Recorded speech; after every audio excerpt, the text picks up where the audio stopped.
До уваги всіх тих, хто грає на духових інструментах. Не стримуйте свій подих. Ось Sennheiser E608 – чудовий вибір мікрофону для духових інструментів. Він має захищений від розривання кабель з конектором типу XLR, гнучкий тримач типу гусняк та зручне кріплення. Це динамічний мікрофон в міцному корпусі зі скловолокна з низькою чутливістю до шуму оточення. Коротше кажучи, цей мікрофон кріпиться прямо до вашого інструменту, і він не відпаде, не зламається, тому що це не так вже буде просто зробити. Він просто буде передавати характер вашої гри в теплих та м'яких тонах.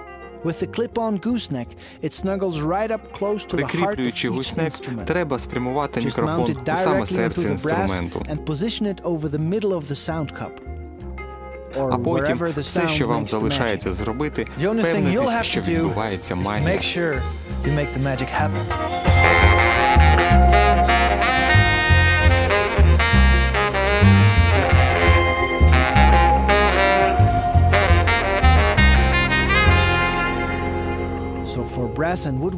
Отже, для духових інструментів Е608 завжди те, що треба.